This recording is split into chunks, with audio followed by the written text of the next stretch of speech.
Hi everyone. I wanted to go ahead and update you guys on my admission, how it went, what I went through, things like that. And I do also want to give you kind of a background onto why I'm on pain medication and also a little more information on Ehlers-Danlos syndrome because that is part of why I am on medication. I was initially put on pain medication back in August of 2013. I had been admitted in the hospital, and rather than pushing the contrast for a CT through my J tube as I had done before, this doctor insisted that I intake it orally, and I kept telling them my oral intake is really bad. I'm not going to be able to get enough down. I might start throwing it up, and they still insisted. So after intaking probably about 10 to 15 cc's total, I threw up for 2 days straight, and that exasperated a condition known as visceral hypersensitivity. My nerves in my small intestines are overactive, and so I feel a lot of pain with movement and stuff. So as my tube feeds are going in, my nerves are, you know, completely soaking in every little movement, every air bubble. Even as my bowels are moving, I feel it all, and it's very painful. Um, so that was initially why I was put on pain medication, and after about a month of being on Dilaudid, my GI doctor, transitioned me to um, methadone, and the methadone I was on up until April of this year. The methadone worked a little bit because it was more nerve pain, but as time progressed, my Ehlers-Danlos syndrome got worse, and that's how we were able to diagnose it. So I started feeling all sorts of kind of pain. I started having joint dislocations. My skin would hurt, my muscles were hurt. Um, it literally feels like there's tons and tons of poison running through my blood. It just, it's constant pain. And some days it's better than others, but as time kind of progressed, it got a little more intense, and so the methadone really stopped working for me. My doctor prescribed Dilaudid for breakthrough pain, but the problem with Dilaudid is even if I'm taking it occasionally for breakthrough pain, I started needing more and more of it for it to actually work because my body was building up a tolerance. So that's when we decided that it was time to um, see a pain management doctor, and I went and saw Dr. Malinoff.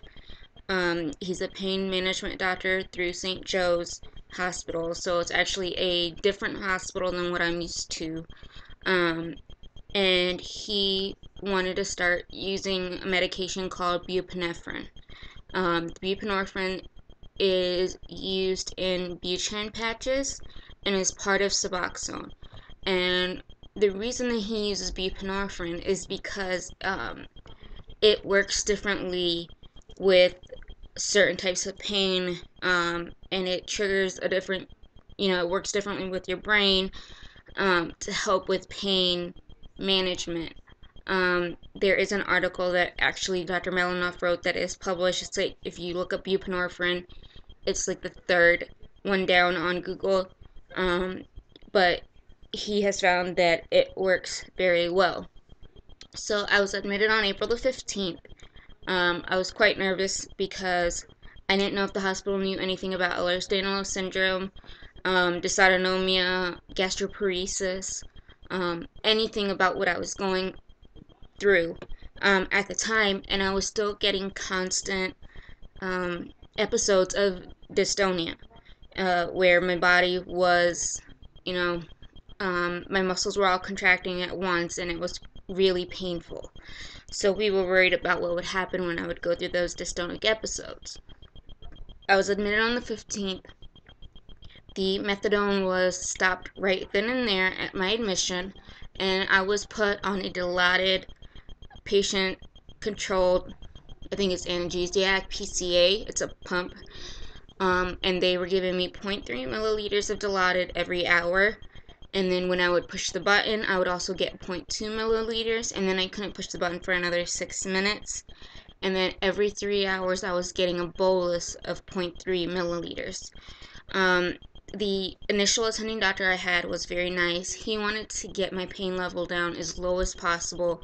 So once we switched over to the buprenorphine, then it would be easier for me to keep my pain controlled. So he increased my pain medication a couple of times, and it really never went under a 6. I don't even remember when's the last time that I had um, pain level under a 6.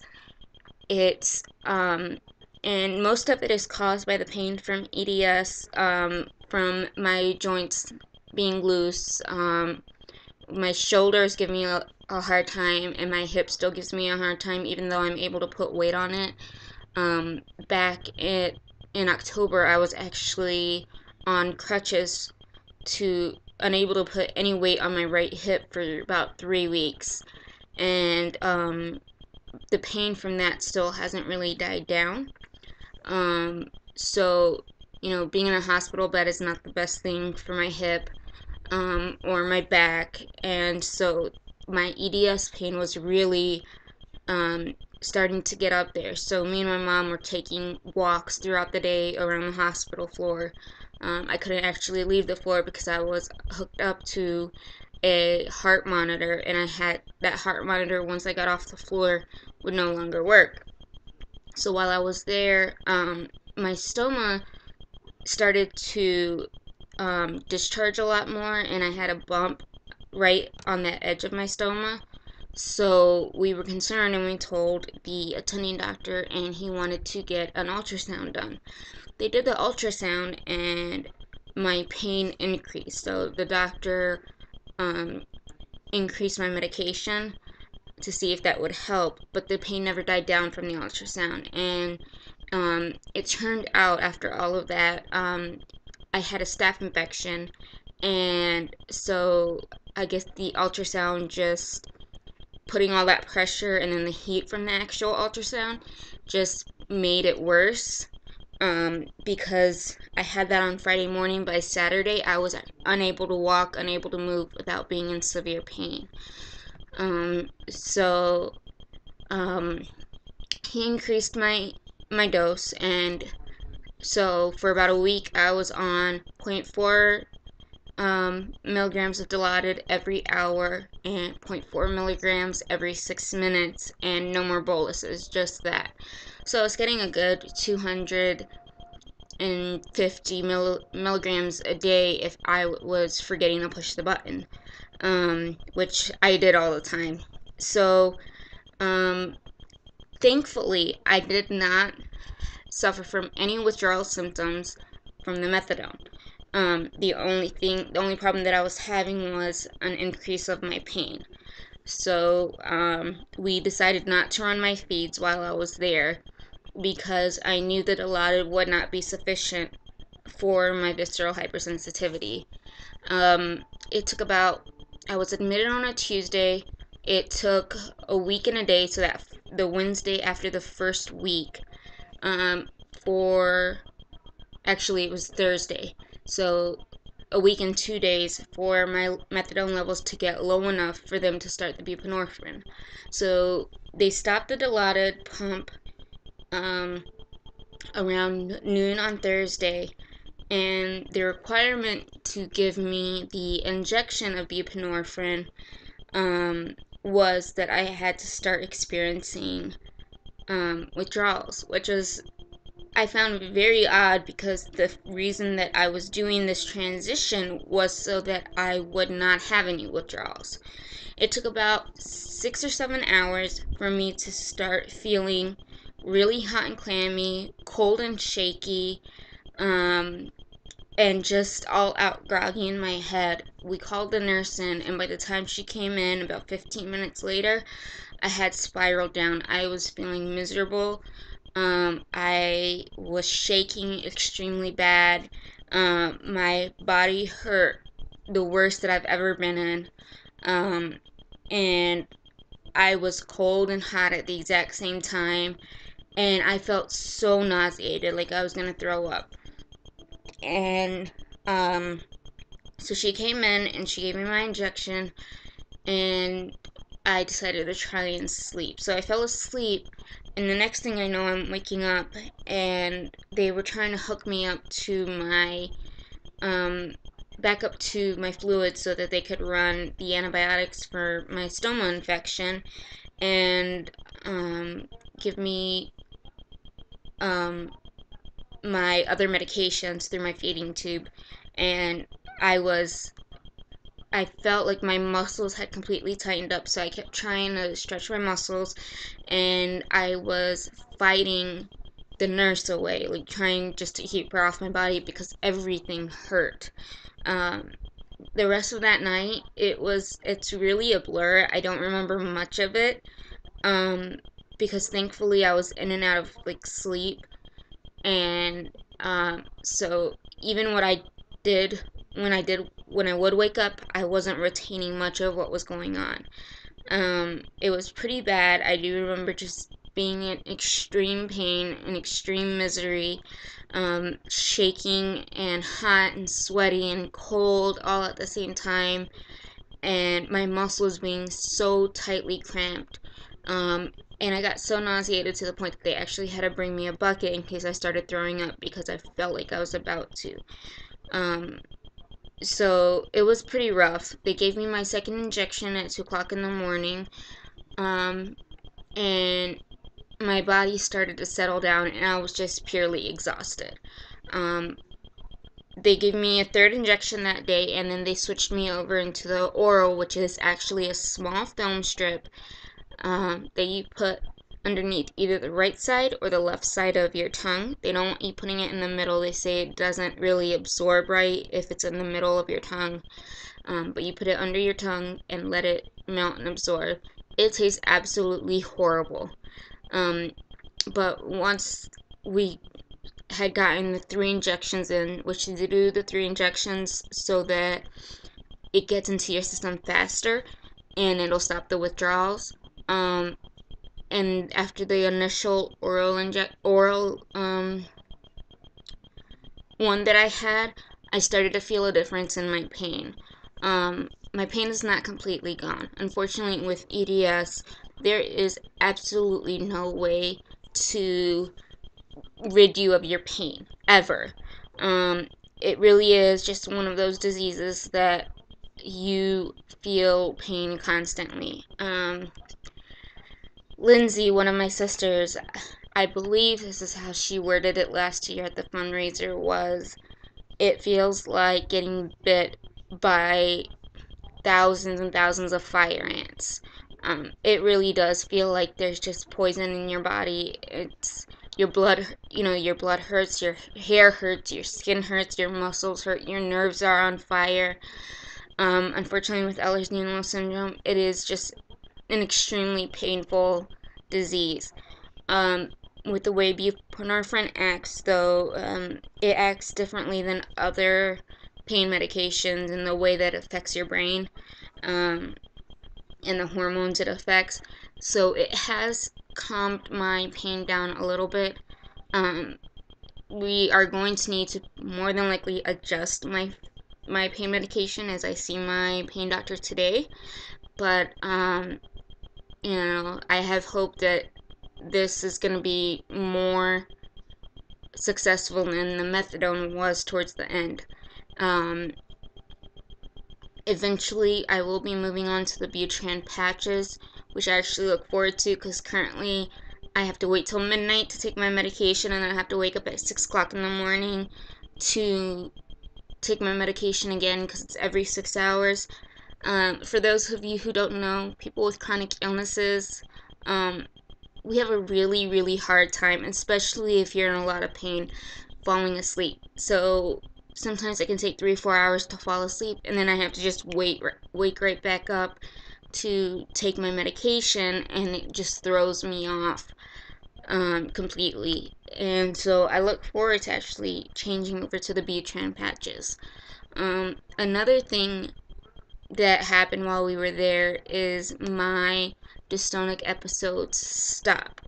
And it didn't stop because we stopped the methadone or we stopped the Dilaudid, because the methadone was still in my system the entire time I was there. It had built up into my system. And then I was on the Dilaudid pump for over a week. So it was neither of those. We actually added in a medication that they give for anxiety that can come with withdrawals. Withdrawals can make you very anxious, and also to help you sleep at night, because a lot of people when they get withdrawals, they have trouble sleeping. Unfortunately, you know that wasn't my or I'm sorry, fortunately that wasn't my case. I was able to sleep through mine just because that's how my body works for me. I sleep through pain. I can sleep through issues like that. But a lot of people don't have that luxury.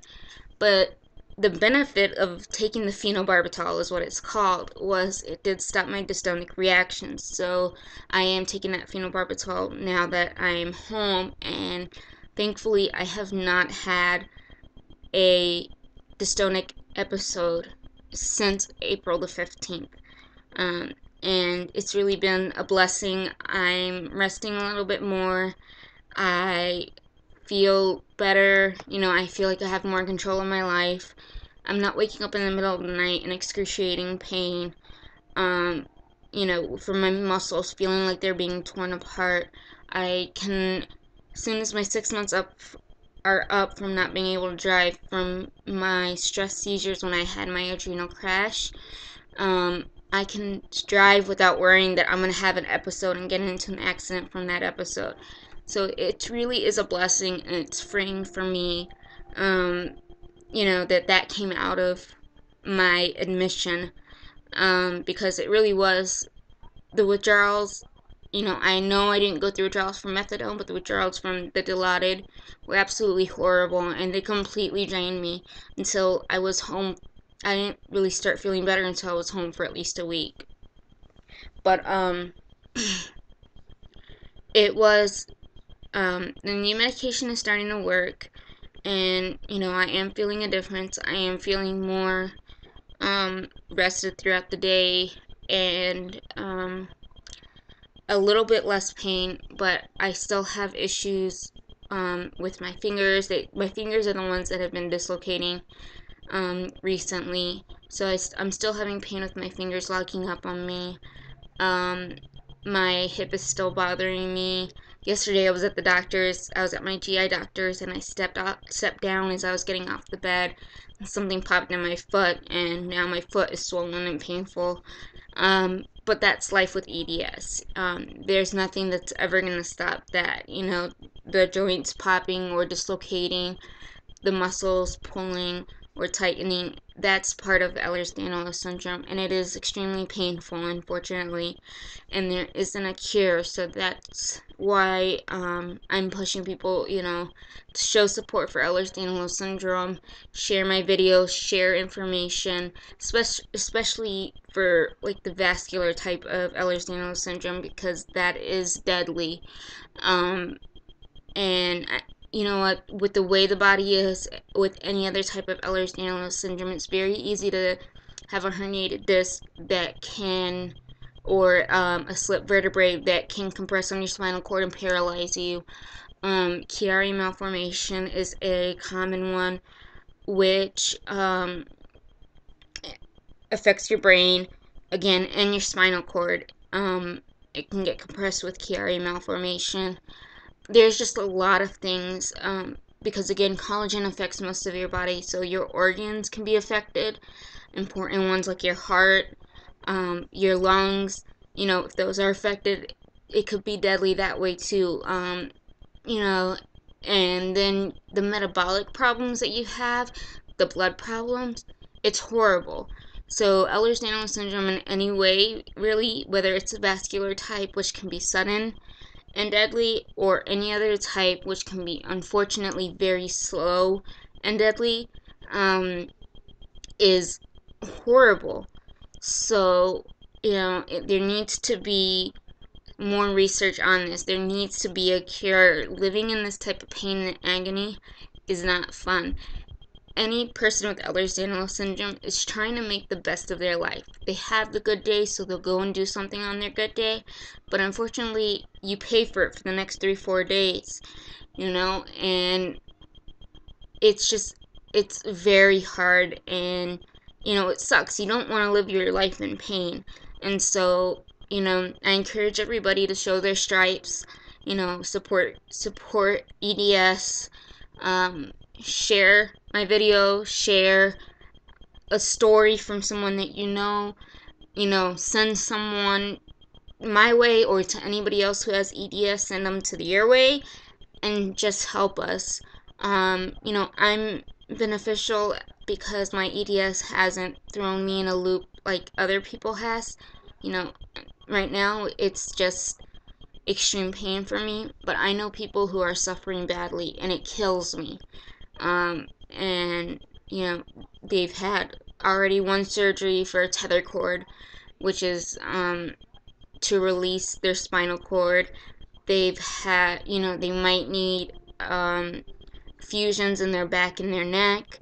They're worried about Chiari malformation. There's problems, there's other problems with like iron, blood problems, and it's really scary that, something could happen to one of my sisters any day now, and I don't want that to happen. So there does need to be more awareness, and get the word out there, because as of right now, I really am a lucky person. It has not affected me to the extent that it has others.